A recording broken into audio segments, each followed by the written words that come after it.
the other day, Nolan and I, it's my son, we were just kind of hanging out talking, and the discussion of heaven and hell came up. And I said, you know what? I want to talk to you about this part, this idea. I'm not saying this is what it is, but I said, just think about this idea for a little bit. I said, imagine heaven and hell being this. And I said, when you're at the end of this physical being's existence, you know, your energy, your soul, everything else, that's going to go on. It's going to continue on, you know.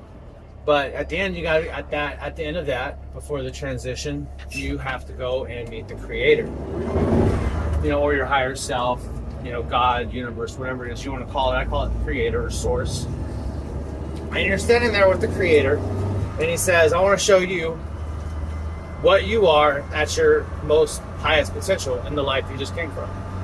And I said, imagine seeing yourself at the highest potential, everything accomplished, everything you could do, you accomplished it.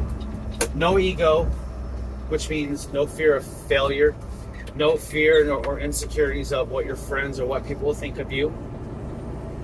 You didn't hold back. You weren't afraid of anything. You went full force into the life and completely lived life up to your 100% potential. I said, now imagine heaven being looking at that person, looking at yourself in that moment and saying, yeah, that's where I was.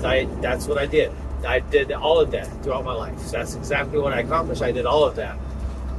Heaven would be that. Heaven would be looking at that, looking at yourself in that instance and saying, yeah, I accomplished everything. I didn't hold anything back. I accomplished all of it. I did everything I wanted to do. That would be heaven. Hell would be looking at that and saying, fuck, I could have accomplished all that. Like, I could have done all that. I could have went those places. I could have met these people. I could have everything. I could have done all of that. I could have, you know, had the life, had the stuff that I had, but I could have done so much more.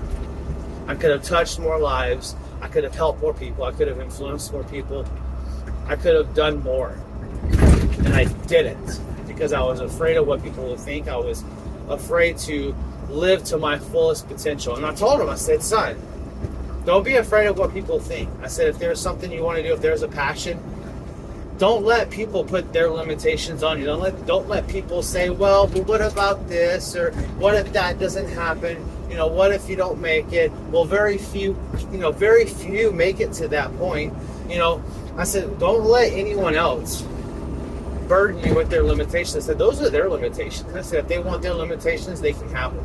I said, but don't take their limitations. I said, you have a lot of potential, and you can live up to that potential by setting aside ego, which means not having fear of what people will say, not having fear of failure, not being insecure about, well, are people going to laugh at me? What if I don't do it right? What if I do this? It's like, what if I don't? I'm like, and what if you do? What if you do? Instead of thinking about what if I don't, think about what if you do. And so I just wanted to go over that. I thought that was a pretty cool conversation that he and I had.